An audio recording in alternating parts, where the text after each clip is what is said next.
já estão aqui na aula, que ainda não chegaram, que o Senhor venha nos direcionar, que nós venhamos aprender a tua palavra através do nosso pastor Davi.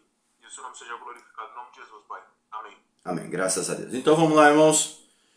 Aula passada nós já começamos a parte introdutória de oratória. Vimos aí na página de número 1, vimos algumas propostas. A parte introdutória, vimos a proposta do discurso na parte introdutória. A palavra encarnada, ou seja, a palavra que toma corpo, né? Que se torna realidade no dia a dia, quando nós falamos às pessoas através da palavra de Deus, usando o texto bíblico, usando a capacidade de elaborar um sermão, usando a eloquência, que seria a capacidade de persuasão. Vimos essa parte introdutória. E começamos a definir, a página 1, definimos homilética, vimos ela se não me engano, com 3 aspectos, aliás, 4 aspectos, né, que seria a homilética como ciência, a homilética como arte, a homilética como técnica e a homilética como ensino religioso, né, porque ela lida com a palavra de Deus, tem esse aspecto religioso, né.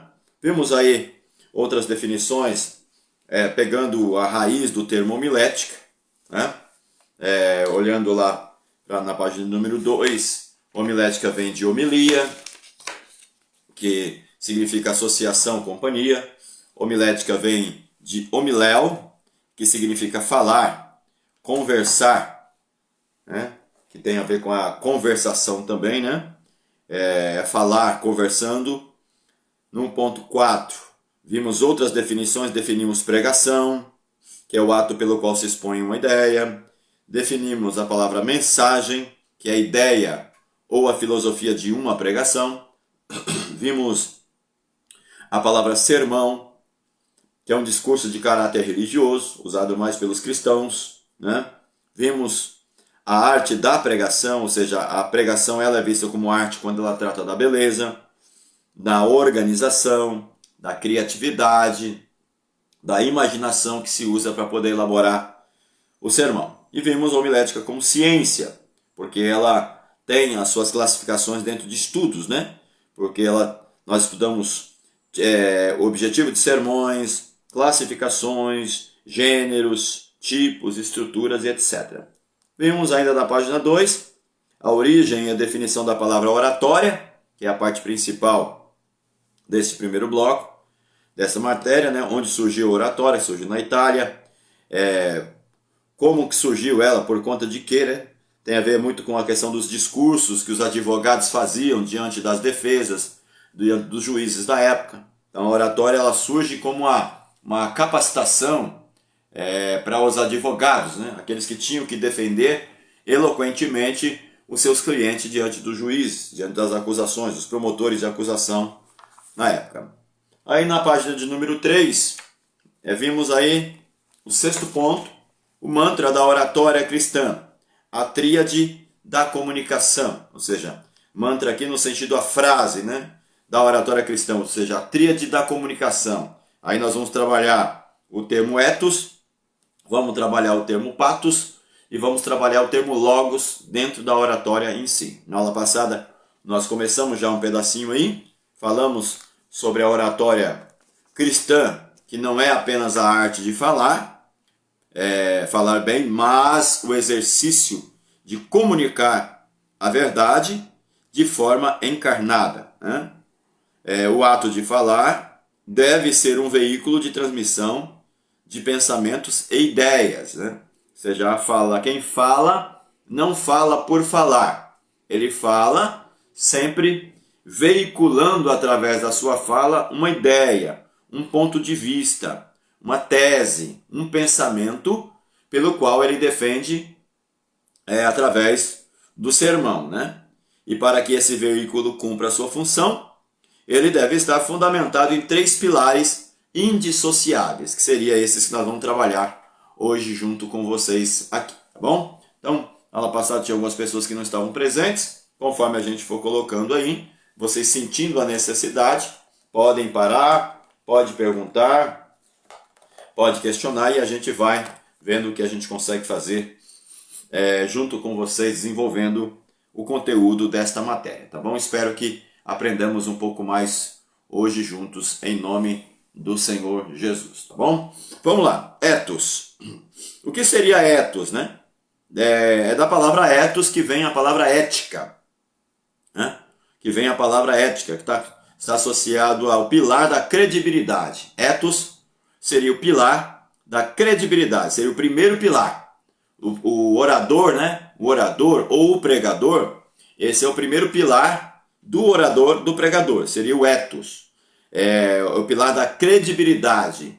É o pilar em que o orador ele consegue conquistar a sua plateia através do seu comportamento, através da sua ética, através do seu caráter, através daquilo que é certo que ele pratica, né? A definição aristotélica para Aristóteles é chamada para Aristóteles por quê? Porque quem desenvolveu essa tríade foi Aristóteles, né? O professor de Alexandre o Grande. Para Aristóteles, o ethos é a base da ética, conectando hábitos e virtudes à busca pela excelência e o caráter moral. Ou seja, antes do orador se preocupar com o logos, que é o argumento, que é a parte do argumento, a lógica, antes do orador se preocupar com o patos, que seria a parte emocional, a paixão, né, pelo que ele faz, ele precisa mostrar para as pessoas que lhe ouvem que ele é alguém que vive o que ele está falando. Ele tem uma credibilidade no sentido moral para falar e, se houver necessidade, ser copiado, ser referenciado, né? Então ele é usado como referência, ele é usado como referencial, como ponto de vista para que as pessoas possam copiá-lo, seguir o exemplo dele, né? Nós temos algumas falas relacionadas a Jesus, né? Quando Jesus falava, as pessoas diziam que Jesus não falava como os escribas e fariseus, né? Mas sim como aquele que estava falando a verdade, ou seja, a verdade ela tem que ser falada, mas além de ser falada, ela precisa ser vivida. O orador, o pregador, ele precisa entender que as pessoas estão de olho, né, na vida dele também, principalmente se é um pregador da igreja ali que todo mundo já conhece no seu dia a dia, né, que as pessoas acompanham ele ali no culto, ele é uma pessoa que congrega naquela igreja, então as pessoas estarão olhando para ele com muito mais firmeza, com muito mais frequência. Então, o orador, acima de tudo, além dele ser alguém que domina bem a lógica, o argumento, além de ser alguém que tem compaixão, né, que tem o patos, a emoção naquilo que ele fala, ele também é ético, porque ele vive aquilo que ele fala e fala aquilo que ele vive. Mesmo que ele não consiga viver tudo o que ele fala, ele se esforça para tentar alcançar o padrão moral daquilo que ele está pregando, né? O ethos é a fundação. O ethos é a fundação. Antes da mensagem ser ouvida, o mensageiro é avaliado. Na oratória cristã, a credibilidade nasce da integridade e do testemunho. Grifa na sua apostila aí. Na oratória cristã, a credibilidade nasce da integridade e do testemunho. Integridade seria a retidão dessa pessoa e o testemunho que ele dá quando as pessoas olham para ele, né? A Bíblia diz que resplandeça a vossa luz diante dos homens e vejam as vossas boas obras e glorifiquem o vosso Pai que está no céu. Isso tem a ver com integridade e com testemunho. A gente precisa estar atento para isso. Não são poucos os oradores ou as pessoas que pregam em nossas igrejas que, infelizmente, não têm uma vida justa, uma vida santa, uma vida reta, que não tem testemunho para dar, né? Infelizmente, são pessoas que às vezes falam bem, pregam bem, têm um domínio da fala, mas infelizmente não é só isso que pesa na balança. A integridade e o testemunho pesa muito na aceitação daquilo que eu vou falar. Eu posso ser um bom orador, posso conquistar as pessoas com a minha fala, domino o sermão, tenho compaixão, né? Coloco paixão, emoção no meu sermão, tudo, Mas se as pessoas não verem em mim um testemunho, um exemplo, nada do que eu falo será ouvido, porque essas pessoas não acreditarão no que eu falo. Por mais que o que eu esteja falando seja a verdade, a partir do meu testemunho as pessoas não podem ou não conseguem acreditar naquilo que eu falo. Então isso é muito importante para o orador, para o pregador, tá? Este é um termo grego que quer dizer do termo grego ethos ou ethos, que significa costume, hábito, caráter ou modo de ser, né? Significaria isso. Essa é a raiz da palavra, né? Fundamentação bíblica, a Bíblia diz: cuidai de ti mesmo. Ó, cuidai de ti mesmo e da doutrina. Cuidar de ti mesmo e da doutrina. Ou seja, eu não cuido só da doutrina, do ensinamento, daquilo que é correto, que deve ser transmitido. Eu cuido também de mim. Ou seja, eu enquadro a minha vida dentro do aspecto doutrinário daquilo que eu estou falando. Se eu não fizer assim, de novo, as pessoas não acreditarão na minha fala. Elas não me ouvirão através do exemplo, né? Elas só ouvirão o que eu falo, mas não seguirão os meus passos, né? 1 Timóteo 4,16. A eficácia da pregação depende da saúde espiritual e moral do pregador. Grifa aí. A eficácia da pregação depende da saúde espiritual, que seria, no caso, a vida de oração, o jejum, a leitura bíblica, a comunhão com Deus, a santificação, né? E a parte moral, que seria a parte ética, a integridade, né? A retidão do pregador. Tudo isso vai pesar na balança, tá? Pessoas que dão a palavra e não cumprem, muito bem, tornem meus imitadores como eu sou de Cristo. Isso mesmo, Eduardo. É desse jeito. Ou seja, Paulo, ele tem a coragem, né, de falar, ser de meus imitadores, assim como eu sou de Cristo. Ou seja, Paulo era um homem que não só falava, tinha um discurso, tinha um domínio, mas ele apontava para si mesmo e dizia: pode olhar para mim, pode me copiar, que eu estou seguindo os passos de Cristo Jesus. Ele fazia isso na sua vida, tá? Você tem aí a visão de um grande teólogo, que é o John Stott, que ele vai dizer que o pregador deve ser uma ponte. Deve ser uma ponte. Se o pilar do caráter estiver abalado, a ponte cai sob o peso da mensagem, né? Ou seja, a mensagem, ela está ali, ó, pesando sobre esta ponte, né? O pregador deve ser uma ponte. Ele é o porta-voz da mensagem. E a mensagem pesa sobre a ponte. Se a coluna do caráter, né? Do caráter, não estiver ali sustentando, né? Sustentando ali a ponte, né? Sustentando a ponte, né? Se isso daqui é tirado, a ponte cai, né? Se eu tiro a sustentação aqui, a ponte cai. Então eu tenho que tomar cuidado com isso, tá? Então é muito importante que a gente fique atento. Grife essa fala do John Stott aí. Se o pilar do caráter estiver abalado, a ponte cai sob o peso da mensagem, porque a palavra, ela é pesada. Ela exige de nós uma santificação, uma vida com Deus, né? Seguindo, aplicação prática. A sua vida deve autorizar a sua voz. Grifa aí. A sua vida deve autorizar a sua voz. Ou seja, o seu caráter deve falar alto para que as pessoas ouçam a sua voz, né? Tem um ditado, uma frase que o meu tio Faustino, meu mestre, ele criou, que ele diz assim: na voz do teu silêncio eu aprendi a falar sem dizer nada. Na voz do teu silêncio eu aprendi a falar sem dizer nada. Ou seja, tem pessoas que não vão falar nada, mas a vida dela é um discurso gritante ou um discurso alto que ensurdece os ouvidos daqueles que veem o exemplo e o caráter daquela pessoa, Tá?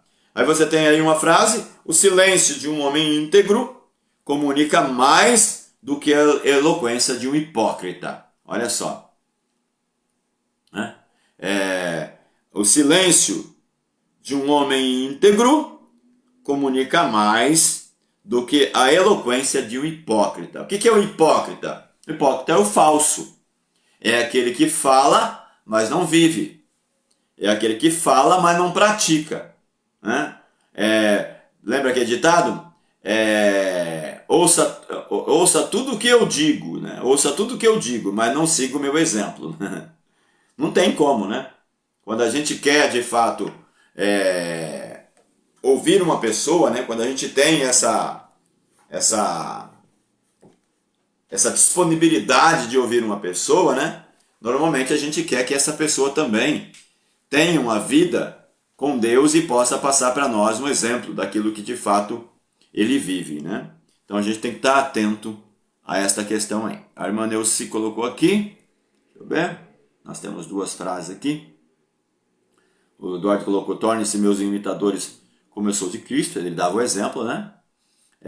Maneucides colocou aqui: aguentar calada, ou seja, é mais fácil, né? É mais fácil aguentar calado se você não tiver o que falar e a sua vida falar alto, né? E a sua vida falar alto, mas se você puder falar e viver, melhor ainda, né? O Eduardo colocou: faço o que eu digo, mas não faço o que eu faço. Seria mais ou menos isso. Na pregação isso não funciona. Não funciona. As pessoas não podem fazer tudo que o pregador faz. De fato. Mas normalmente o exemplo vai falar mais do que a palavra. Tem outro ditado, outra máxima que diz que um exemplo fala mais do que 1000 palavras. Né? Isso tem a ver com o ethos, com a vida praticada. Né? Com a vida íntegra, a vida em prática daquilo que é certo. Né? O auditório pergunta inconscientemente: posso acreditar nesta pessoa? Né? O auditório está lá embaixo, ouvindo e dizendo: posso acreditar nessa pessoa? O ethos é construído por... O ethos vai responder sim. O ethos vai responder sim. Ele tem caráter. Sim. Ele tem postura. Sim. Ele tem conhecimento. Sim. Mas ele tem coerência de vida. Ele tem autoridade moral. Ele é seguro ao falar. Né? Porque a pessoa que normalmente ela não tem ethos, ela não tem segurança na sua fala. Ele titubeia, né? Ele dá aquelas vaciladas, né? Ele não mostra tanta certeza do que de fato ele está pregando, né? Por quê? Porque ele não tem autoridade moral. Ele não vai transmitir segurança. Ele não vai convencer a partir do exemplo. E não adianta gritar para tentar convencer, né? Às vezes o caráter, a vida com Deus vai falar, né? Quantas vezes a gente vê lá no Antigo Testamento, né? O exemplo de Elias, o exemplo de Eliseu, as pessoas diziam: verdadeiramente este é um homem de Deus, né? Você tem no caso lá da mulher que recebeu Eliseu, né?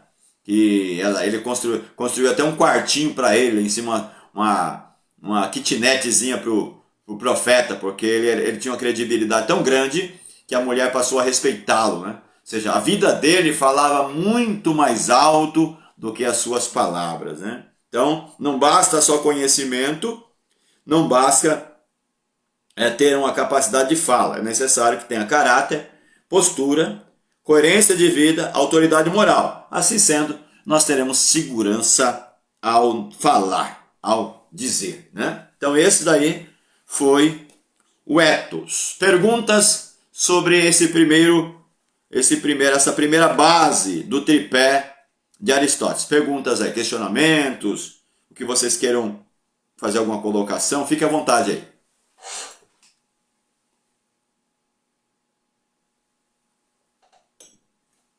Pastor, só um comentário, né?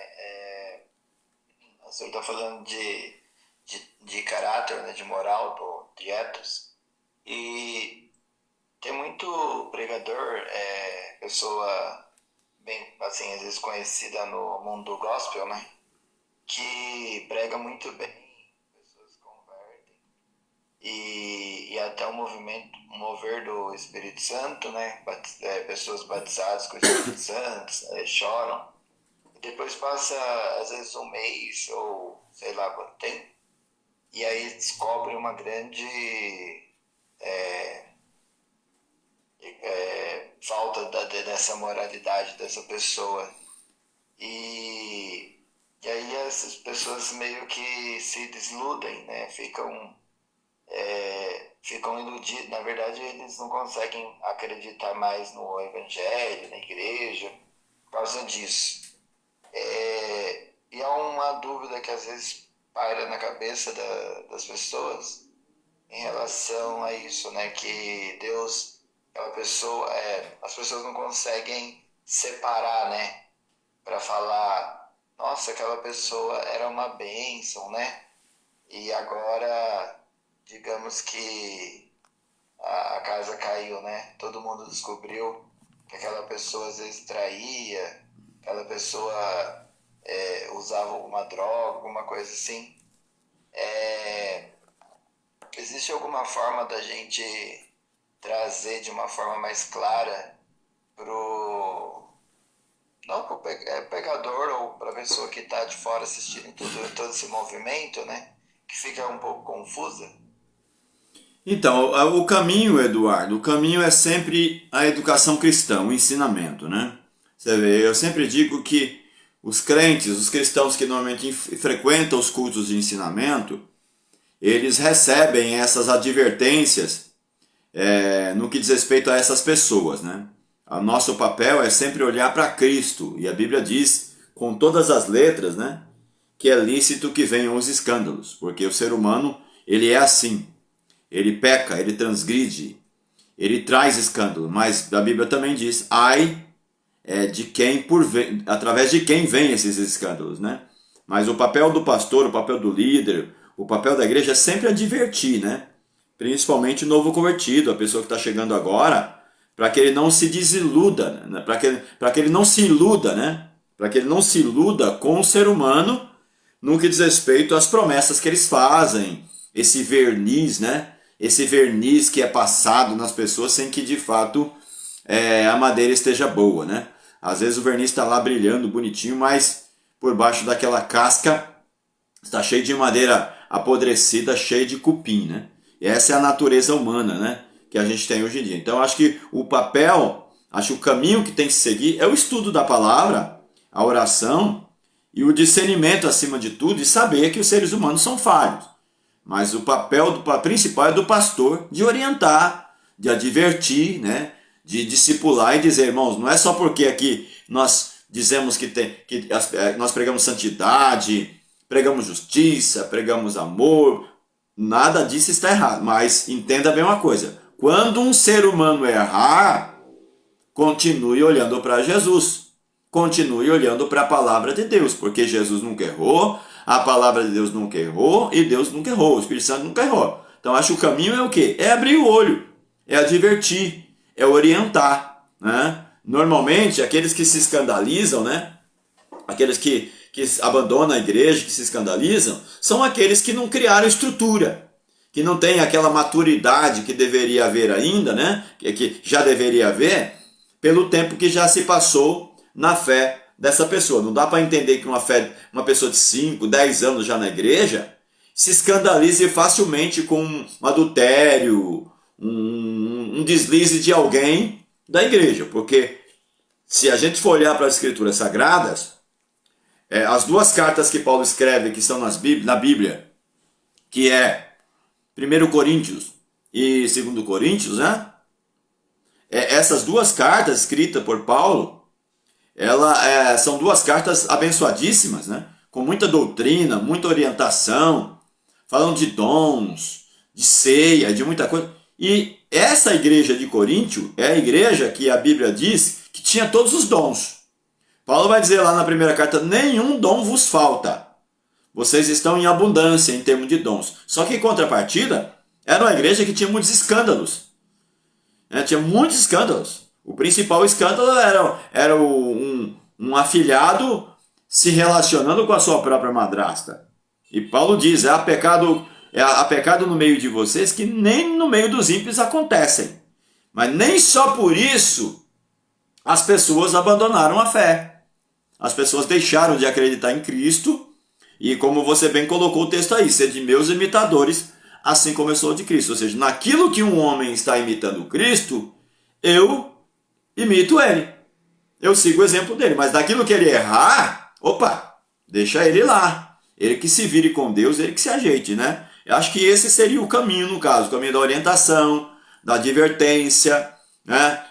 Já vi muitos testemunhos aí de pessoas que levaram pessoas para dentro da sua própria casa, querendo ser muito caridoso. Não há nada de errado com isso. Não há nada de errado com isso, de você querer ser caridoso. De repente, tem um pregador que está pregando na cidade, não tem um hotel, não tem um lugar para ele poder ficar, e às vezes não dá para ele ir embora, e às vezes alguém pega e recebe ele em casa, hospeda ele em casa, tal, né? Mas é muita imprudência quando às vezes esse irmão, né, recebe esse pregador homem que está sem a esposa dele e às vezes vai trabalhar e deixa a própria esposa dele junto com o pregador em casa. Poxa, eu já vi isso acontecer, né? Já ouvi isso acontecer. E o que é que acontece? O inesperado, né? Ou a tragédia anunciada, no caso, né? O próprio pregador cai junto com a esposa do irmão que abriu as portas da casa para ele, né? E houve situação de, às vezes, o pregador até fugir com a mulher do irmão que recebeu ele em casa, né? Ou seja, mas você vê, são coisas que acontecem e que não dá para a gente pensar que o evangelho vai ser descredibilizado por causa disso. O evangelho continua ilibado, continua com a sua lisura, com a sua integridade. Agora, a imprudência da pessoa que faz isso e as pessoas que de fato se escandalizam com a situação dessa são pessoas que não amadureceram o suficiente ainda para entender que o ser humano é ser humano. Ele é carne, ele é osso, né? Ele é sangue. E se der lugar ao diabo, o diabo se aproveita e essas situações ruins acontecem mesmo, né? Você congregou aqui em Campo Limpo Paulista, você sabe muita coisa do que aconteceu nessa cidade aqui da igreja, né? Mas nem só por isso a igreja morreu. Nem só por isso os mais antigos deixaram de estar na igreja, na presença de Deus. Nem só por isso nós abandonamos a Cristo. Teve gente que saiu? Teve. Teve gente que escandalizou? Teve. Mas em contrapartida teve muita gente que permaneceu de pé na presença de Deus. Porque o nosso papel é o quê? É olhar para Cristo. Olhar para a palavra de Deus e acreditar no que a Bíblia diz, né? Veja se eu consegui atender aí a sua expectativa, Eduardo, na fala. É isso mesmo, pastor. Obrigado. Nada. Mais alguém queira falar sobre o etos? Lucas, Manelci, Adriana, Isael. E aí? Pastor, Diga. a gente ouve muito falar, né, que a gente temos que analisar a pregação, não o pregador. Mas tem como separar a pregação do pregador? Esta fala está errada. Eu não devo olhar o pregador e sim a pregação. Eu tenho que olhar sim o pregador. Eu tenho que olhar as duas coisas. Eu tenho que olhar o pregador e tenho que olhar a fala. Entendeu? As duas coisas têm que ser vistas. Entendeu? Agora, a grande questão é que a Bíblia diz o quê? 2 ou 3 profetizem e o restante julgue. Não tem como separar a pregação do pregador. É lógico que se ninguém sabe do erro do pregador, se ninguém tem conhecimento de que o que ele está falando, mas a vida dele não está consertada diante de Deus, isso acontece muito, né? Principalmente nas festividades da vida aí que a gente tem nas nossas igrejas, né? Em que a gente traz pessoas que a gente não conhece nada a respeito dele, simplesmente convida e acredita que ele esteja com Deus e esteja falando a verdade. Quando a gente não sabe, a fala dele, ô Misael, vai ser aceita. Porque a palavra de Deus, né? A água que passa pelo cano, que é o evangelho, a água que é o evangelho, que passa pelo cano, que é o ser humano, ela não é comprometida. A palavra não será comprometida se de fato ela for pregada com respeito, com retidão, com exegese bem feita, né? E a pessoa que ouve aquela pregação, ela será beneficiada. Será beneficiada. Agora, o grande problema é que o pregador ele se condena naquilo que ele fala, né? Agora, eu congrego numa igreja. Eu conheço a vida da pessoa. Eu sei que ele é um obreiro, que ele está pregando, mas a vida dele não é condizente. Quem é que vai querer ouvi-lo? Quem é que vai querer parar para ouvir aquela pessoa? Eu já vi situações das pessoas levantar e ir embora. Por quê? Porque a pessoa não é digna de falar.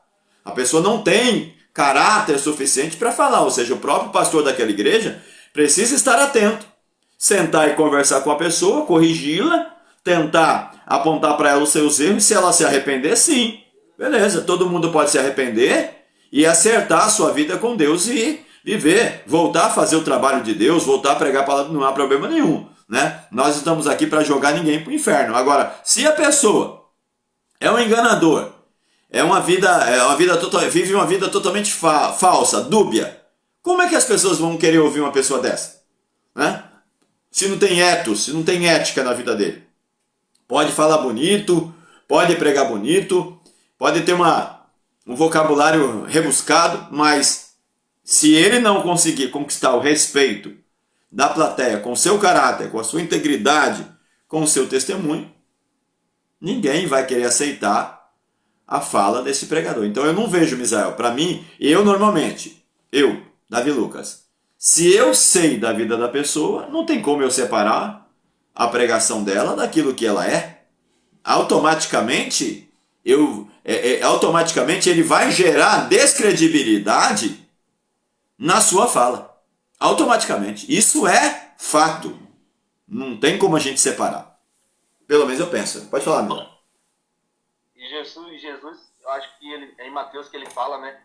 Façam o que eles falam, falando dos fariseus e dos publicanos, né? E dos escribas. Eles só façam o que eles falam, o que eles ensinam, mas não façam o que eles fazem. Isso. Mas você vê. Mas Jesus nunca aplaudiu eles. Jesus nunca aplaudiu. Você tem um João Batista que chama ele de raça de víboras, né? Você tem um Jesus que está sempre sendo perseguido por eles, né? Que tenta convencê-los, mostrar a verdade para eles, né? Parábolas como a parábola do bom samaritano, né? Parábolas como a de Lucas 15, por exemplo, são 3 parábolas que falam aos escribas e fariseus, os mestres, entendeu? Então, eles nunca aceitaram. Jesus sempre foi perseguido por eles. Jesus nunca aplaudiu eles. Falou, o que eles estão dizendo está certo. Está certo. Só que não siga o exemplo deles. Não siga o exemplo deles. Ou seja, não vá pelo caminho. Não pense que só porque eles falam bem, que eles falam certo, que o que eles vivem esteja condizente com o que eles estão falando. Ou seja, Jesus, ele automaticamente, você percebe que Jesus, ele nos orientou a olhar as duas coisas.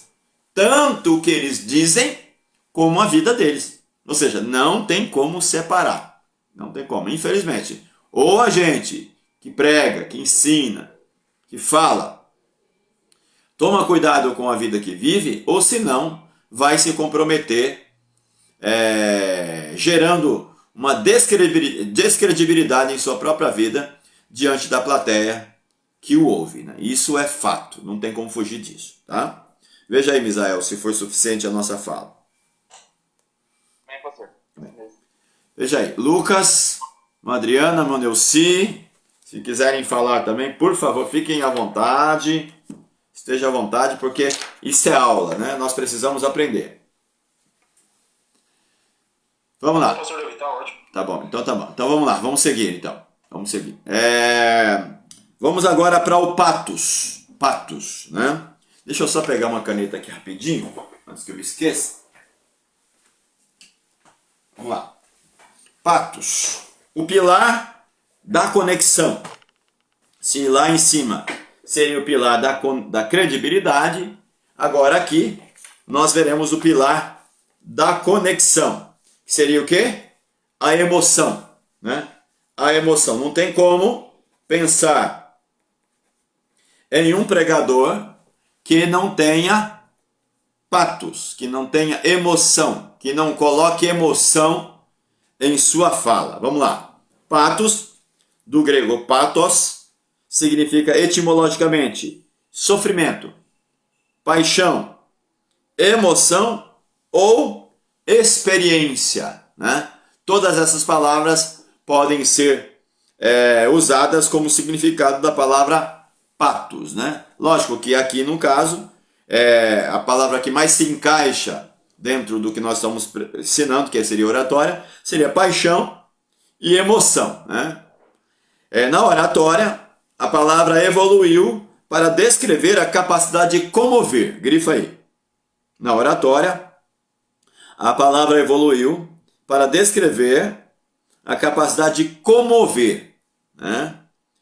De gerar comoção, evocar piedade ou expressar uma intensa disposição afetiva, né? Então, na oratória, quem prega, a pessoa que fala, a pessoa que prega, ela vai automaticamente convidar, evocar, despertar a comoção, né?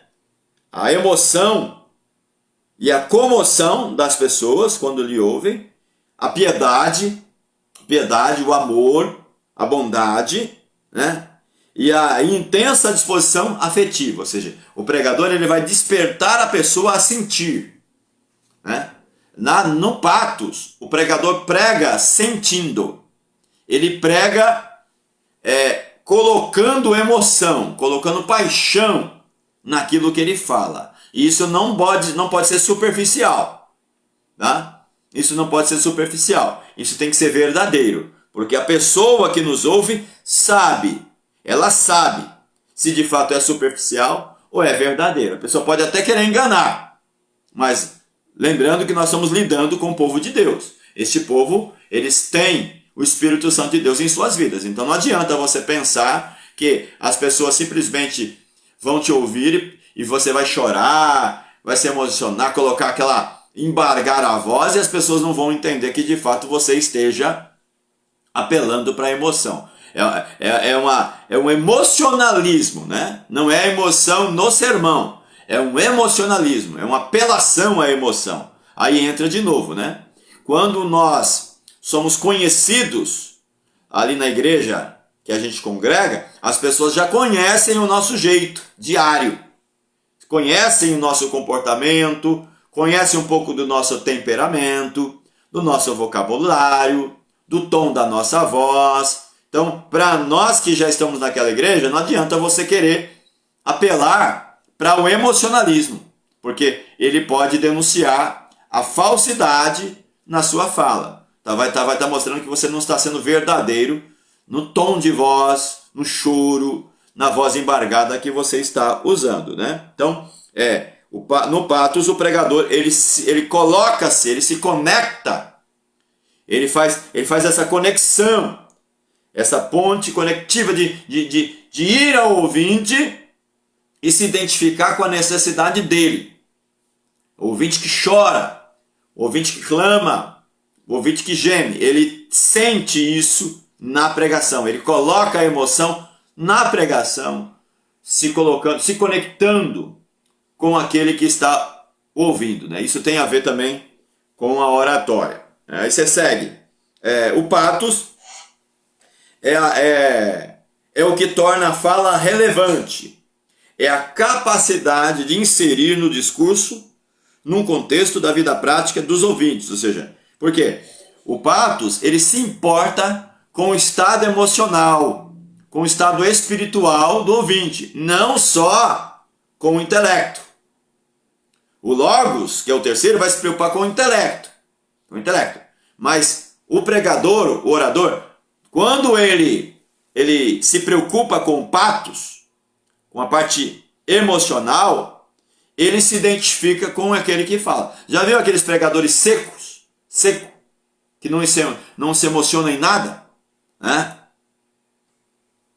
Ele prega, mas assim, aquela voz linear, aquela voz fria, sabe? Ele não transparece, né, a emoção nenhuma, né? Pera aí. Me ligaram aqui, agora tem que... Pera aí.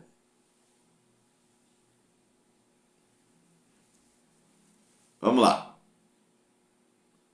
Ele não transparece emoção nenhuma. Ele é muito seco na fala dele, né? Tem pessoas que é assim. Né? Ele não tem sensibilidade. Ele não tem... Como que se diz, né? Ele não se conecta com o ouvinte a partir do patos, da emoção. Ele é íntegro, ele é ético, tem nada errado com a vida dele.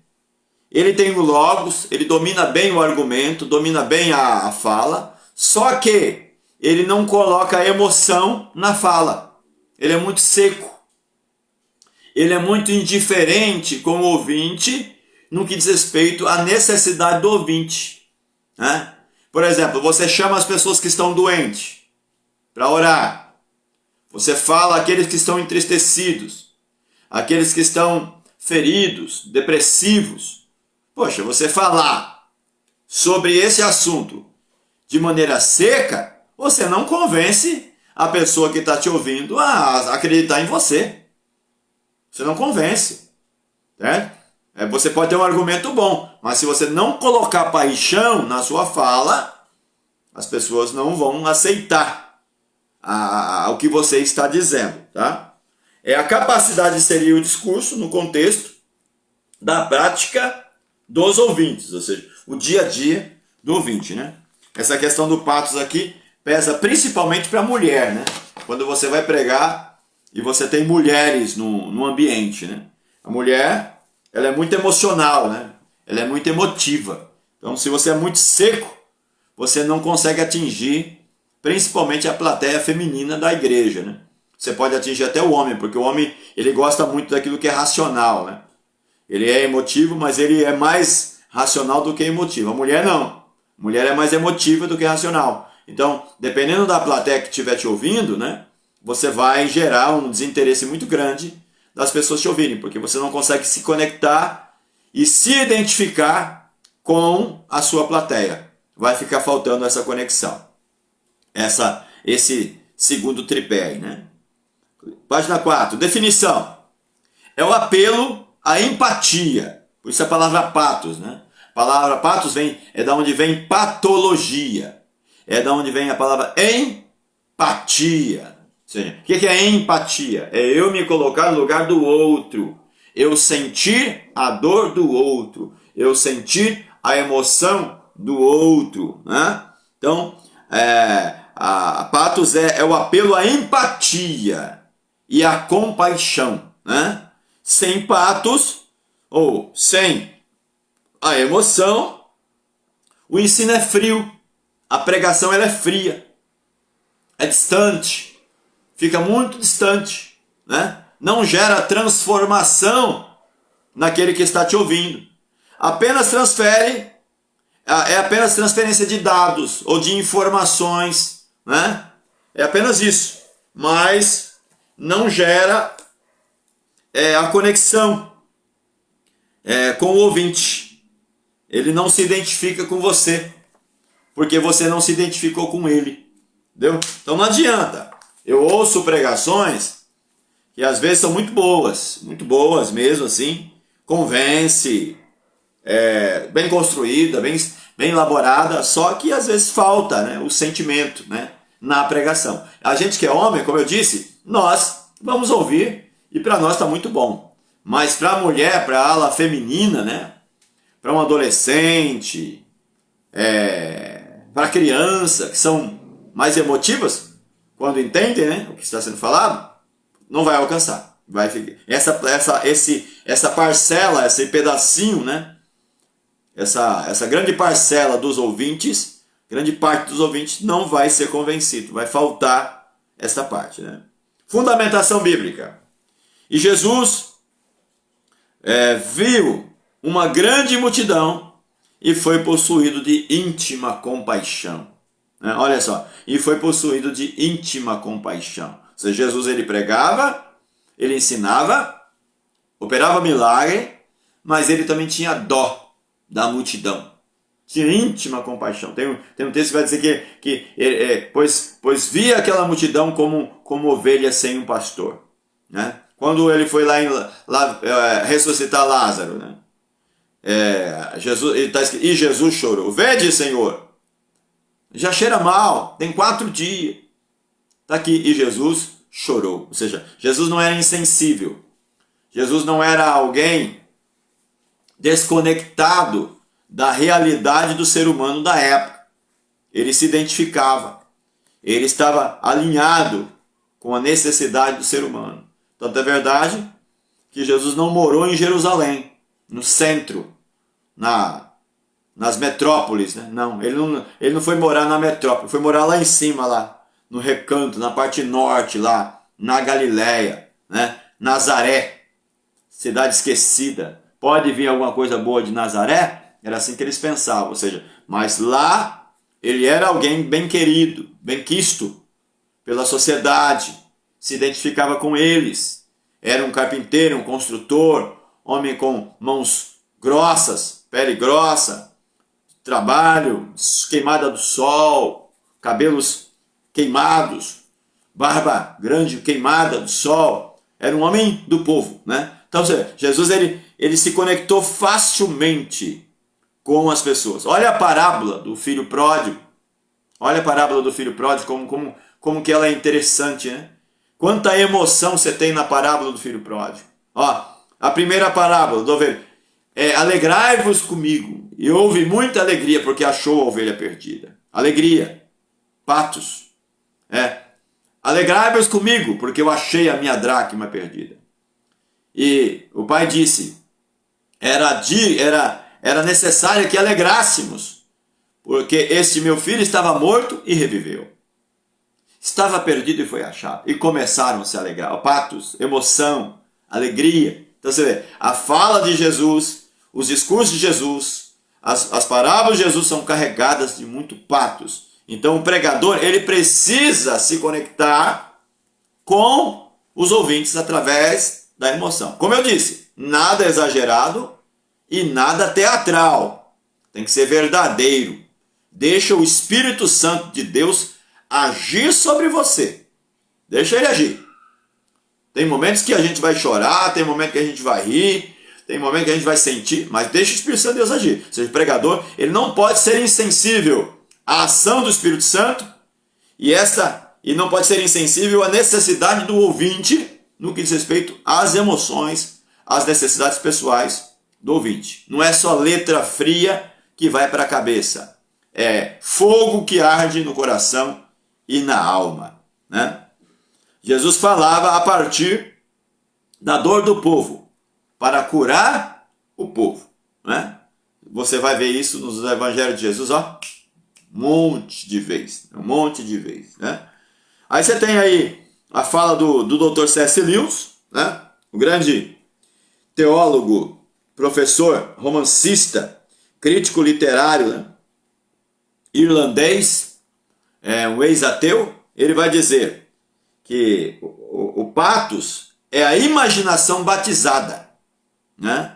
É a imaginação batizada. Como assim a imaginação batizada? É a imaginação encarnada. É a imaginação incorporada, substanciada, né? Porque ela é vista, ela é sentida, ela é percebida. Né? Devemos usar metáforas e histórias, como as parábolas, como eu disse, né?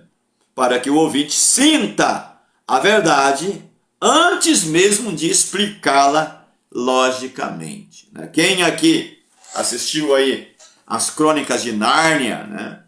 O Senhor dos Anéis, né? Você tem muito patos naquela como que se chama? Como é que nesta fugiu a mente aqui agora, Fantasia, né, pastor? Oi? Fantasia, né? Isso, nessa fantasia criada pelo C.S. Lewis, né? Essa fantasia, nesse elemento de linguagem que ele usa, né? Nos seus escritos, né? Lembrando que C.S. Lewis é um baita escritor que coloca muito o evangelho na poesia, no romance, na imaginação, na fantasia, né? Você vê lá no caso, né? As Crônicas de Nárnia tem muito disso, né? Muito disso, né? A questão do leão, a menina lá, o armário, essas linguagens figuradas que ele usa e tal. O evangelho está ali. Está ali. Nós que somos adultos, às vezes a gente não consegue perceber com tanta facilidade. Mas as crianças, os adolescentes, os jovens, é uma linguagem que eles conseguem perceber facilmente. Né? Cristianismo puro e simples, o diabo seu aprendiz,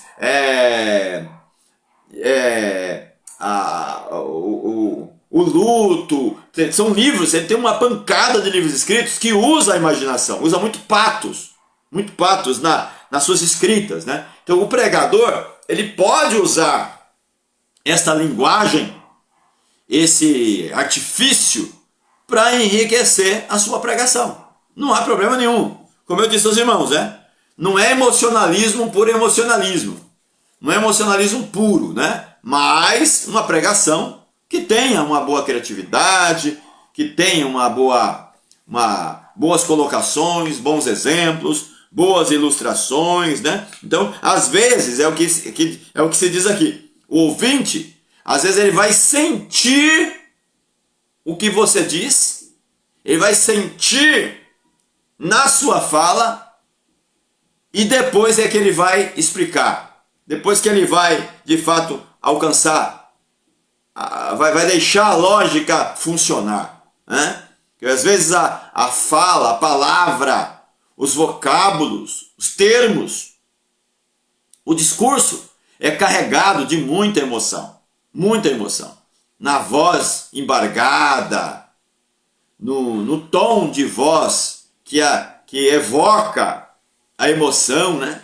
Vai fazer com que a pessoa sinta antes mesmo de ter a capacidade de explicar, né? Isso é muito importante também no discurso. Como eu disse, não é emocionalismo barato, vazio, mas é o equilíbrio entre o ethos, o pathos e o logos. Essa tríade bem equilibrada gera uma pregação muito, mas muito abençoada mesmo, tá bom? Vamos lá, aplicação prática. Conheça as lutas da sua audiência. Se você puder, né, conhecer as batalhas da sua audiência, isso vai fazer com que a sua fala seja mais aceita ainda, né? Porque não é saber e dar aquelas profetadas falsas, né? Para a pessoa que você conhece e tal, Deus está te curando, não sei o quê. Não, você vai pregar a palavra. E deixa que a palavra alcance a pessoa que você conhece, independentemente de você saber do problema dela, né? Deixa a palavra falar, deixa Deus te usar, né? Como diz os pentecas, né? Uma fala ligada às ideias reais dos acontecimentos toca o coração, porque faz sentido na vida prática, né? Então, como eu disse, não adianta, né? Não adianta você querer falar sobre um assunto que não alcança a pessoa, né? Que não atinge. Vai pregar no domingo à noite a Trindade. Eu vou pregar sobre a Trindade.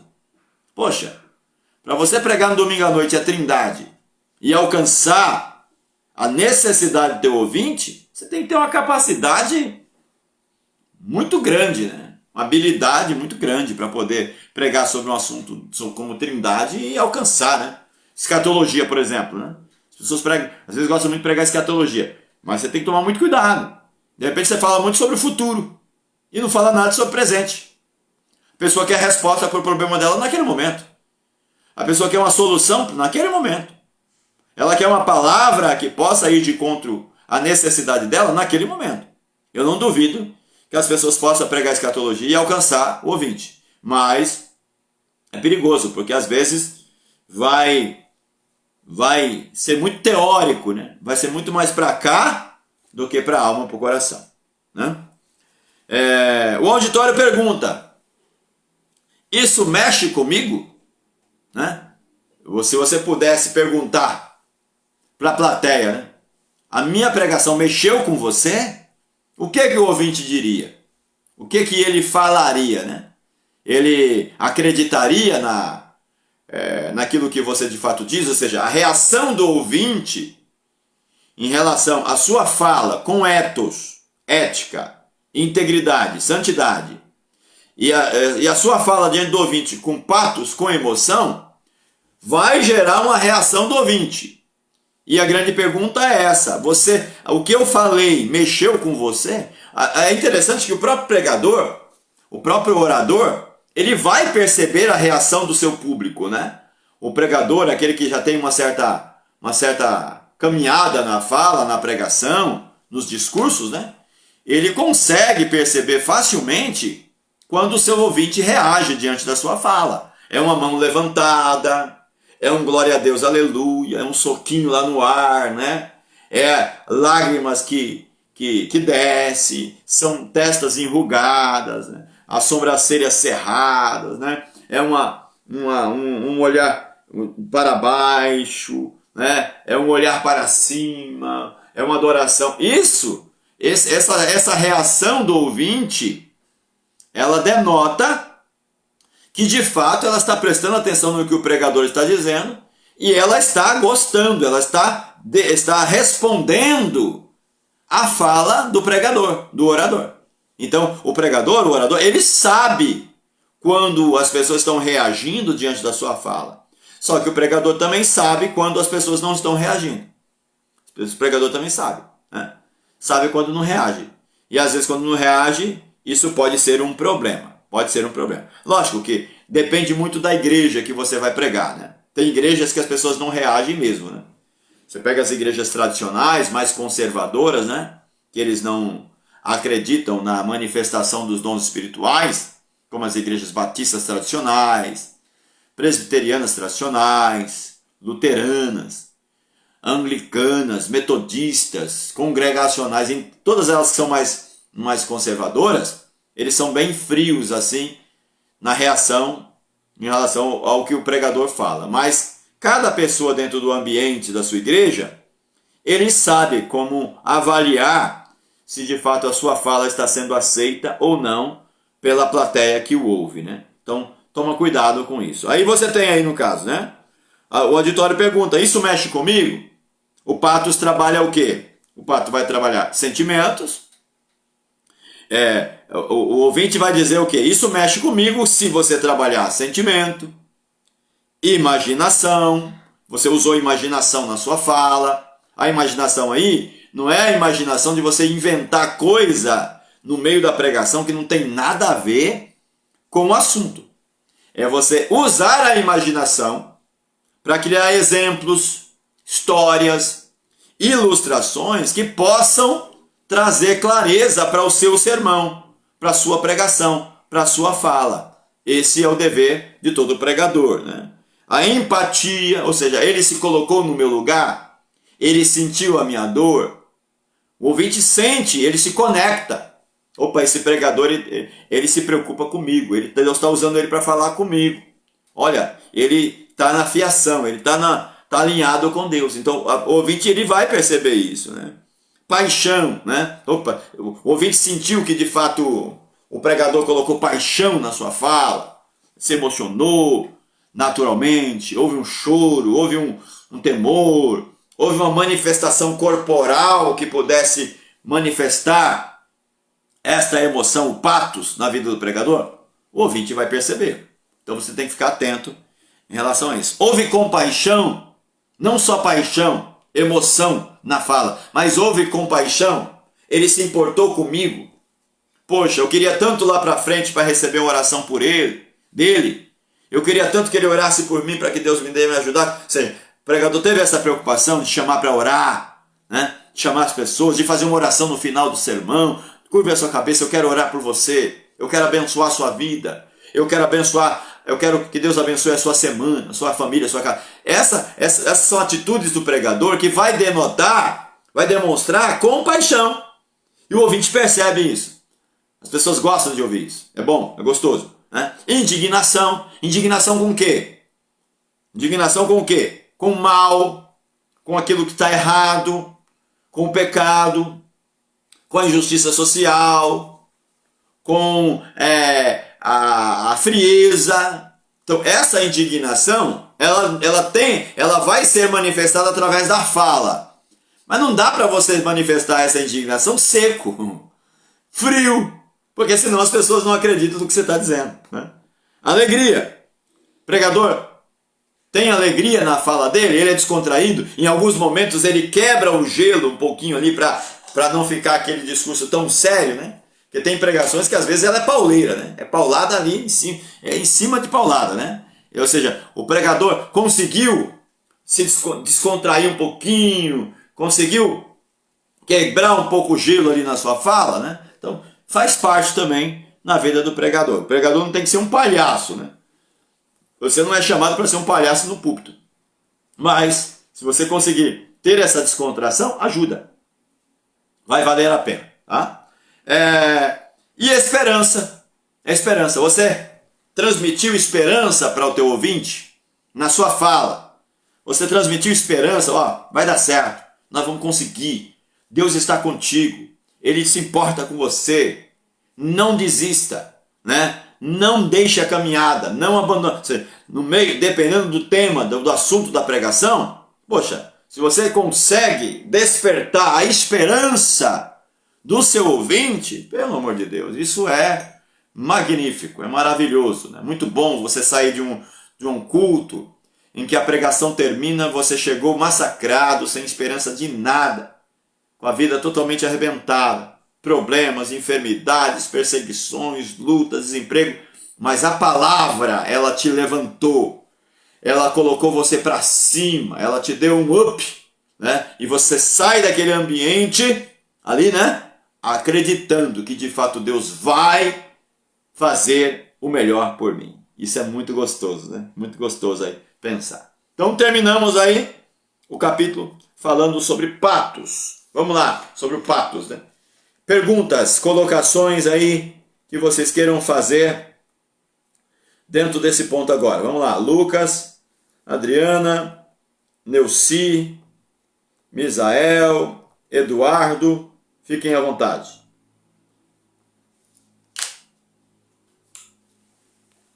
Podem falar. Nada? Vamos lá, gente. Tá perfeito, pastor. Hã? Pra mim tá perfeita. Tá perfeito? Ninguém quer fazer alguma observação nem nada? Tá dando para entender? Tá dando para acompanhar aí? Tudo certo, pastor. Certinho? Você vê.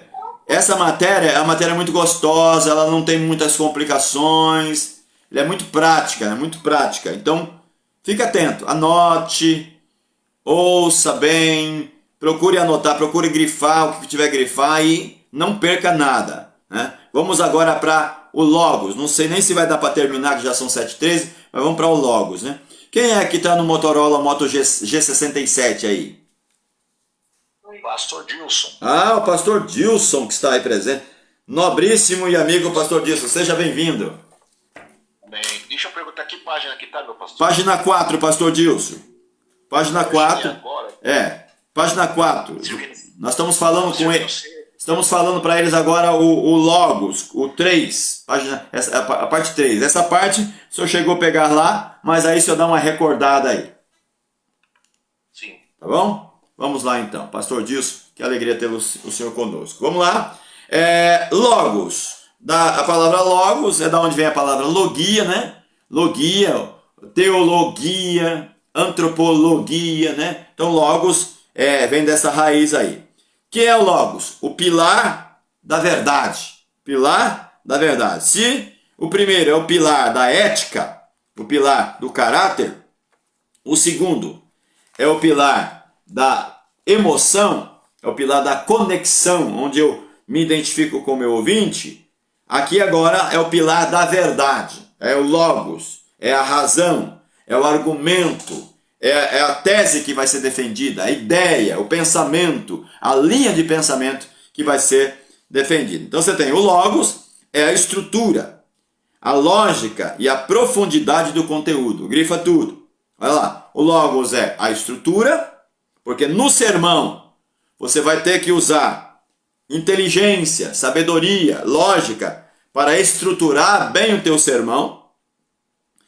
O teu sermão vai ter que ter lógica, tem que estar dentro de uma lógica, dentro de um pensamento bem construído, bem desenvolvido, que possa ser sustentado pela fala, né?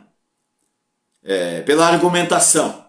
E a profundidade do conteúdo. O Logos vai se preocupar com isso. Aí entra, não adianta você ser ético, não adianta você ter patos, se você não tem uma mensagem bem estruturada, com uma linha lógica boa e com profundidade no seu conteúdo, né?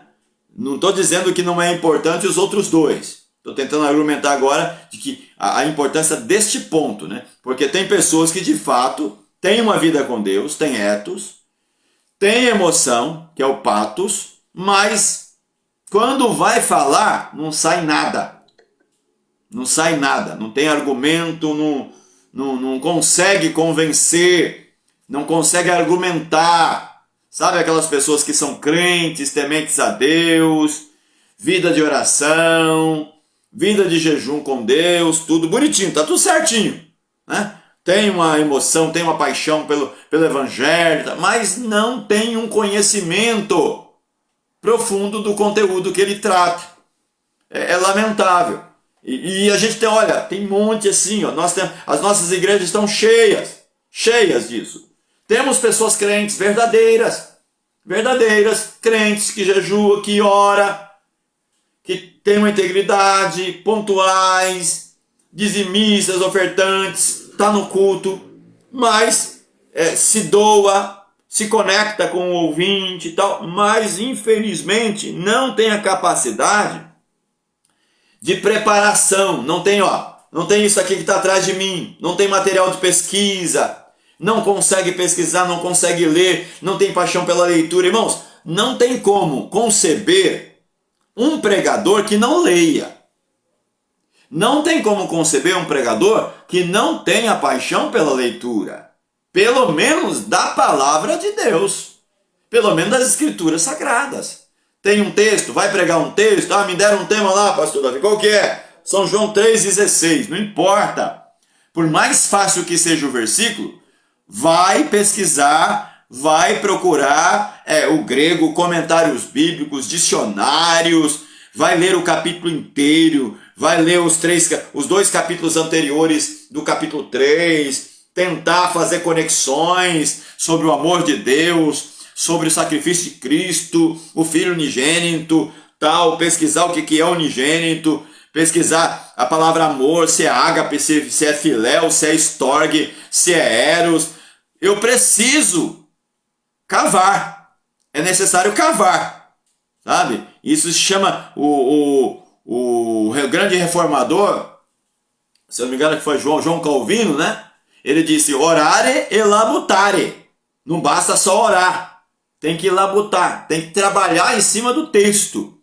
Tem que pesquisar. Então a gente vê que tem muita gente boa mesmo.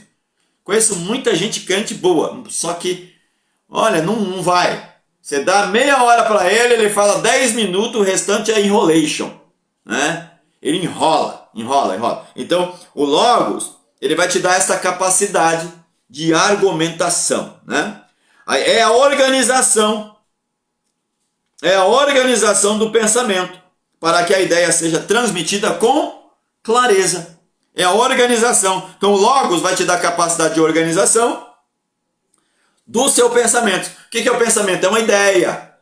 Né? É uma ideia. Você está lá com um pensamento lá, puxa vida, está ardendo no meu coração, né? Está ardendo no meu coração lá, Filipenses 2, né? Filipenses 2 lá, tal, que Paulo escreveu, né? Que haja em vós o mesmo sentimento que houve em Cristo Jesus, tal. Puxa vida, pastor, essa palavra está ardendo no meu coração. Tá ardendo. Mas o que você vai fazer com ela? Como que você vai usá-la? Você vai pesquisar, você vai correr atrás, você vai ler, vai pegar um comentário bíblico, pegar um comentário bíblico, uma Bíblia de estudo, vai ler Filipenses um monte de vezes para poder entender Filipenses 2. Que haja em vós o mesmo sentimento que houve em Cristo Jesus, que sendo Deus, não tomou por usurpação ser igual. Poxa, É um versículo maravilhoso. Só que se você não tiver capacidade de organização e não houver uma capacidade de uma profundidade na pesquisa, não sai nada. Então é a organização do pensamento para que a ideia seja transmitida com clareza. Com clareza. O ouvinte vai ouvir e vai entender o que você está dizendo. Quantos cultos que a gente entra e a gente sai sem saber o que foi pregado, sem entender do que o pregador falou, né?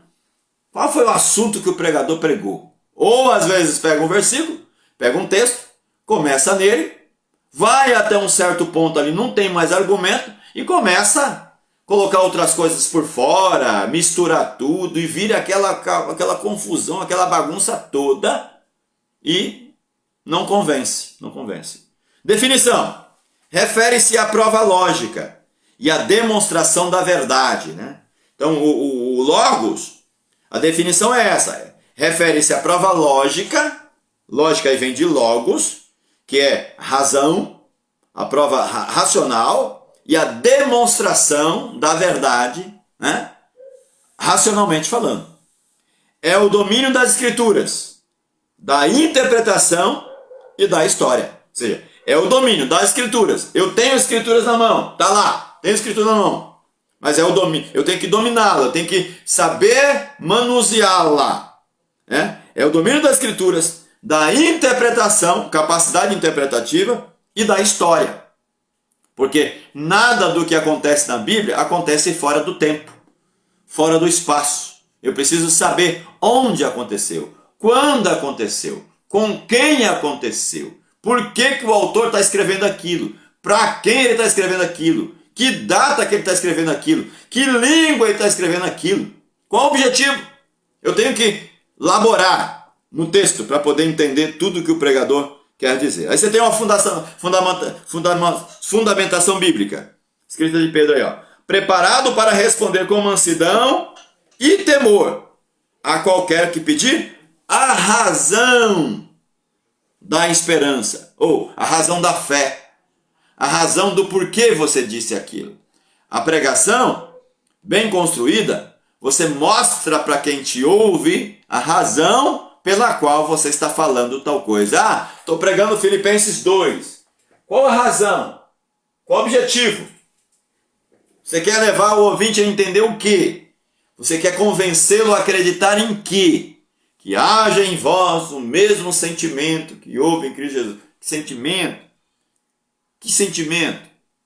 Que sendo Deus, não tomou por direito, não tomou por usurpação ser igual a Deus. Pera, eu vou pegar o versículo, vou analisar o versículo, vou estruturar o versículo e através do versículo eu vou convencer o meu ouvinte da razão da minha fé, daquilo que eu acredito, da ideia que eu tenho daquele texto ou daquele assunto que eu quero desenvolver.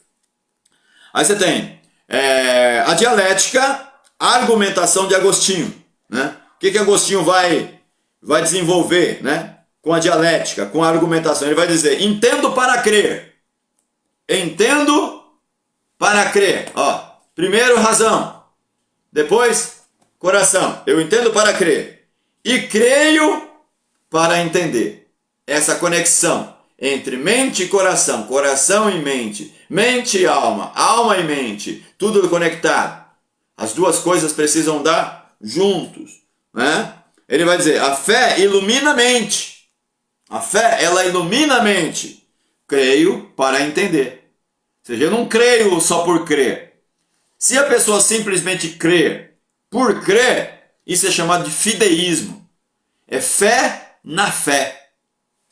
Fé na fé. Ou seja, não existe um objeto, não existe alguém, não existe uma verdade. É simplesmente a fé pela fé. Em que é que você acredita? Eu acredito. Mas em quê? Não sei. Mas por que você acredita? Eu não sei. Quando que você começou a acreditar? Não sei. Ele não sabe nada. Porque não existem explicações que possam substanciar a crença dele. Então, a fé ilumina a mente. Creio para entender. Mas o intelecto robustece a fé. O intelecto. A fé vem pelo ouvir. E ouvir a palavra de Deus. Olha só, a fé vem pelo ouvir. Ela cresce através do ouvir. Né? E ouvir a palavra de Deus. Né? Você vê, quantos textos a gente tem na Bíblia? Você vê, vós já estáis limpos pela palavra que eu vos tenho falado. Ou seja, a palavra ela limpa, a palavra ela enriquece a fé. A palavra ilumina o caminho, Salmo 119, lâmpada para os meus pés é a tua palavra. A palavra, ela vai sempre robustecer a fé, a crença. Entendo para crer. A oratória cristã harmoniza a revelação divina com a clareza intelectual. Ou seja, não dá para pensar na oratória sem pensar na clareza intelectual. De que você saiba o que você está falando, você entenda o que você está falando, que você use termos, vocábulos, frases, que as pessoas possam entender o que você está falando, né? Que haja inteligibilidade, né? Que haja inteligibilidade na sua fala, conexão, entendimento, clareza, que as pessoas te ouçam e possam entender e dizer amém. Quantos pregadores você vê aí? Amém, irmãos? Quem está me entendendo? Quem está comigo? Às vezes as pessoas falam por educação, mas às vezes não estão entendendo nada. Porque o pregador não consegue alcançar a clareza, né? Não alcança a mente. A emoção está lá, oh, glória a Deus, aleluia, tal, está sentindo. Mas aí você pergunta, e aí, como é que foi a pregação? O que você entendeu? Ah, eu não lembro, eu não sei. Então, ele sentiu, mas não entendeu. Então só sentir também não dá. Tem que entender, né? Tem que entender. A fé vem pelo ouvir. E ouvir a palavra de Deus. Né? Aplicação prática. Fuja do emocionalismo vazio. Grifa aí. Fuja do emocionalismo vazio. Não adianta. Tem muita gente que só apela ao emocionalismo. E diga para o seu irmão, quem está comigo? Quem vai para o céu comigo? Tal, dê uma salva de palmas para ele coloca o ouvinte para reagir manipuladamente. Não é uma reação automática. Não é uma reação voluntária. Não é uma reação pela fala do pregador. É uma manipulação. Ele manipula o ouvinte. Ele leva o ouvinte a fazer o que o ouvinte às vezes não quer fazer. E às vezes o ouvinte faz por educação. Aí ele se aquece, né? O ouvinte fala, se mexe e acaba se aquecendo, né? Aí gera lá aqueles hormônios, tal, isso, aquilo. Aí daqui a pouco a pessoa está se sentindo bem. Mas não é porque ela entendeu nada. É porque simplesmente o pregador, ele manipulou a plateia a ela se mexer. Né? Quando se mexe, tudo aquece mesmo, né? Qualquer coisa se aquece quando você mexe nela. Né? Então, fuja do emocionalismo vazio. O Logos garante que a mensagem tenha sustentação racional. Racional. Grifa aí. O Logos garante que a mensagem tenha sustentação racional. Não dá para pensar que só porque eu sou bonitinho, só porque eu chorei, só porque eu gritei, que as pessoas vão acreditar e entender o que eu estou falando. As pessoas precisam ser convencidas pela verdade que você diz. Eloquência é convencer. Eloquência é levar as pessoas a crer. Eloquência é as pessoas acreditarem no que você diz a ponto de levar para casa aquela verdade e dizer, aquele pregador mexeu comigo, eu vou mudar de vida, eu vou tomar vergonha na minha cara, eu vou orar, eu vou ler a palavra. O pregador ele precisa mover, alavancar a vida do ouvinte nesse sentido. Página 5. O auditório pergunta, isso faz sentido? Ou seja, no Logos, o ouvinte quer saber se aquilo faz sentido. Isso faz sentido? Isso se sustenta? Né? Aí aqui entra o quê? Argumentos. Como é que isso vai fazer sentido? Se houver argumentos. Argumentos que me levem a crer naquilo que foi falado. Né? Se houve organização, começo, meio e fim. Houve um texto, houve uma leitura bíblica, houve um tema anunciado, ou uma proposta de ideia, houve uma introdução, houve um desenvolvimento do sermão, houve uma conclusão, houve uma aplicação, então houve uma organização. Então, eu posso acreditar, dá para acreditar, porque houve organização. Houve provas, ele usou provas, os argumentos dele foram argumentos provas, que de fato levou a você a acreditar naquilo que ele estava dizendo, naquilo que de fato ele estava tentando te levar a crer, né? Porque não adianta você pensar, só falar e não provar. A fala, nossas argumentações, elas podem ser usadas como provas daquilo. Puxa vida, ele provou na Bíblia Sagrada que é daquele jeito mesmo. Ele provou na Bíblia Sagrada que eu preciso mudar de vida, que eu preciso tomar atitude. Então, o pregador tem esse poder. Isso é eloquência, né? Raciocínio, houve lógica, houve pensamento, houve razão. Ele desenvolveu um pensamento, ele usou a lógica, uma linha ali para seguir, ele usou argumentos racionais, que de fato deu para acreditar.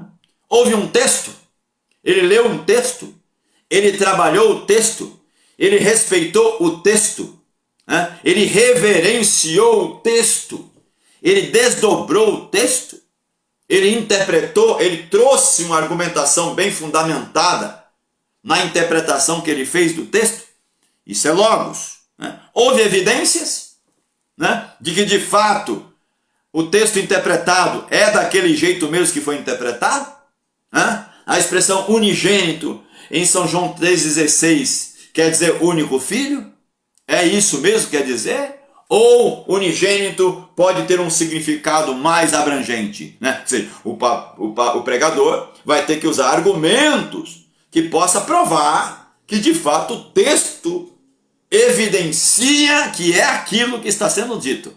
Mas você tem que interpretar.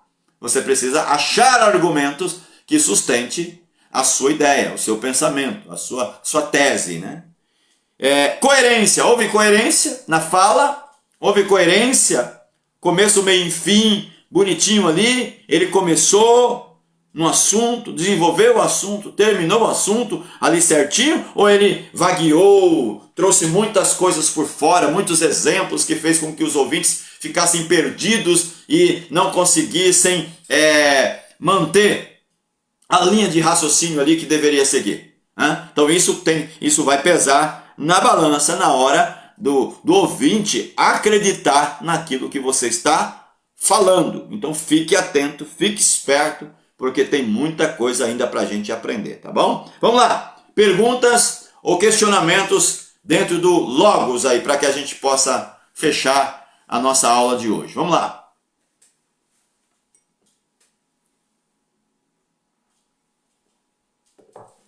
Pastor Dilson, Eduardo, Misael, Neuci, Lucas, Adriana. Vamos lá. O que vocês têm a dizer? Pastor, a única coisa que eu acho que a pessoa tem que se aprofundar nos estudos, né? Para ela ter esse argumento plausível, né? Isso. Porque senão começa só a encher linguiça mesmo. É o que muito tem, né, Eduardo? É o que não tem faltado, né? São os inventares de Salomão da vida, né? Quem mais?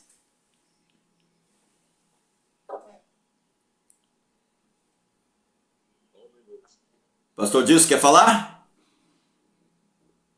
Eu estou tentando aqui, pastor, mas... Nós estamos te ouvindo. Pode falar. Tá ouvindo aí ou não? Tá, estamos te ouvindo, pode falar. É assim, a gente vê muitas pessoas virando um jargão hoje. Você não entendeu, você não entendeu. Ah, não, você não entendeu. Quer dizer, a gente estuda, a gente está ali para ouvir uma boa palavra. Aí a pessoa fala que a pessoa não entendeu. Não é que a pessoa não entendeu, a gente está num nível mais alto do que... A gente só não achou nenhuma surpresa daquilo que a pessoa trouxe. É lamentável, né? É lamentável. É lamentável. Então ele não trouxe nenhuma surpresa. Ele está achando que ele está vindo abafando, está trazendo uma coisa fora do comum, sendo que, na verdade, as pessoas que estão ali estão querendo realmente entender a mensagem. por mais simples que for, tem pessoas que na igreja hoje, advogados, tem médico, tem enfermeiro, muitas pessoas que têm um recurso maior, um conhecimento maior, ela chega e começa a dar um negócio desse, ela desiste de congregar numa igreja dessa. Sim, é verdade, verdade. É o que o Eduardo disse, lê um texto e acaba falando de outra coisa, vagueia demais. Eu percebo, pastor Dilson, que às vezes até a fala do pregador, dependendo da maneira como ele coloca as coisas, ele se torna até mal educado com a plateia, né? Ele denota essa falta de educação, essa insensibilidade com a plateia, né? Esses jargões, eles podem funcionar em alguns lugares, mas em outros já não funcionam mais, porque as pessoas já não aguentam mais essas coisas sendo ditas. As pessoas querem ouvir a palavra de Deus, querem um texto pregado, um sermão bem fundamentado. Elas querem sair da igreja com a palavra de Deus em seus corações. Escondi a tua palavra em meu coração, para não pecar contra ti. É isso que eles querem, né? Então, é lamentável. A gente tem muito disso, né, pastor? Infelizmente, mas conforme a gente vai dizendo não para essas coisas, esses pregadores precisam mudar e se adequar, porque a igreja não é boba, a igreja não aceita qualquer coisa, né? Quem mais? Lucas, Misael, Neuci, Madriana, estão presentes. Então, pastor, diga. O que as pessoas estão procurando nas igrejas hoje são sobrenatural. É isso mesmo. Uma mensagem sobrenatural, que tá muito difícil de ter. É verdade. Tem aquele reteté de pula-pula. Palavras que são pregadas, lida a palavra, mas não pregado o que está escrito ali. Infelizmente. Né? Então, e a maioria das pessoas querem o sobrenatural. É verdade. A palavra do céu, né? É um acontecimento além do que eles imaginam. Entendeu? Verdade. E a palavra é suficiente para gerar tudo isso, né? A palavra de Deus, ela tem esse poder, né? Quando ela vem do céu de verdade, quando é uma inspiração de Deus mesmo, né? Ela vai acontecer, né? Por isso que Deus está, geralmente, ele está usando os pequenos. Verdade. Com sinceridade, porque né? Porque aquele pequeno que busca, que jejuma, se consagra, ele pega o microfone, sai da igreja, a igreja já sente a presença de Deus. Agora, quem quer só se mostrar, né? É verdade. Daí vai uma palavra que nem está no contexto da palavra. Verdade. Né? Começa a dizer, vamos supor assim, o Salmo 23. Né? O Senhor é meu pastor e nada me faltará. Uma palavra que a maioria conhece. Sim. Todos já conhecem. Sim. Né? Só que quem vai pregar, prega. Lê a palavra, mas não vai pregar aquela palavra, prega outra. Começa a dizer sobre vídeo que viu, né? Já pega outro contexto de um vídeo que viu, que assistiu. Que vai contar historinha, né? Vai ficar contando historinha no púlpito, né? Fora do contexto da palavra. É verdade. Né? E daí a pessoa que vai para ouvir, daí fica o quê? Verdade. A gente vai para a igreja para ouvir historinha, né? Daí fica frustrado, diz, nossa, mas ó, Deus que me perdoe, mas eu não entendi nada da palavra. Mas a senhora está certa, ou seja, nós vamos à igreja para ouvir Deus falar conosco. E se as pessoas lerem a palavra, falarem a palavra com honestidade, com integridade, e se preocuparem com as pessoas que estão lá, que passam a semana inteira esperando uma palavra no domingo, se houver essa preocupação, essa sensibilidade, se a pessoa orar, buscar, jejuar, Deus vai revelar, Deus vai dar capacidade, ela fazer a sua parte, interpretar, pesquisar, Deus vai usá-la. Mas infelizmente, nós vivemos um momento em que as decepções são grandes nesse aspecto, né? Infelizmente, né? Com certeza. Mas vamos orar. Vamos agradecer a Deus, e as horas já se foram, já são 7h39 já. Vamos fechar aqui a live aqui no Facebook.